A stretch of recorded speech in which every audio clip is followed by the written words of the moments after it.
Well, the pandemic made everyone want to grab an RV and hit the road. So if you are getting into RVing, or maybe you're a first timer, there's some common mistakes that we don't want you to make. Maddie Bourgeois is here with me from RV Share. And Maddie, the business is through the roof. I mean, props for you guys. Not so good when you're a first time user and you've got to really make sure you know what you're doing. Yep, that's correct. RV Share has experienced a ton of RV bookings this summer, and 80% of those people are first-time users. So there's a lot to learn when it comes to RV renting for the first time. Okay, so we've got 3 tips for them. First mistake we don't want them to make is don't just look at the photos, which is something I would do. Don't just look at the photos and book the RV based on just photos.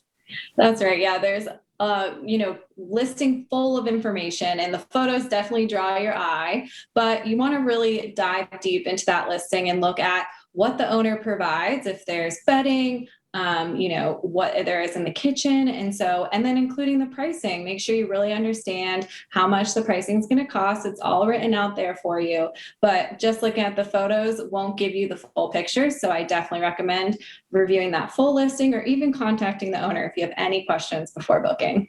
I know you did that rule because of me, because 100% I'm so like a visual person and book based on, oh, it's pretty. I like it.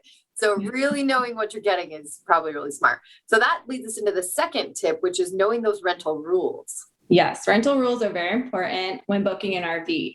Unlike when booking a vacation rental or a hotel, RVs do have some rental rules that come along with renting the RV that are pretty specific to each owner individually. So you want to look at, how many miles come with the RV. A lot of times the standard is about 100 to 150 miles a night. But if you're going cross country, you're probably going to be doing more mileage than is in, a part of the package. So you want to make sure you understand that. And then, there's things like generator fees and some other add-on fees, like if you want camping chairs as part of the rental. So really understanding those rental rules and what to expect when renting from that specific owner is really important.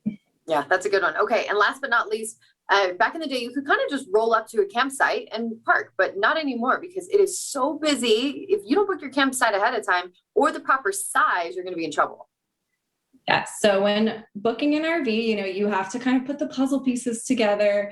Like you said, back in the day, you could kind of plan it out as you go. But with camping being so popular and campgrounds filling up, you'll want to kind of figure out what campgrounds are available and what campgrounds have a space for the RV you're renting. So you'll kind of have to know how long your RV is, what type of vehicle it is, and then also book that campground at the same time.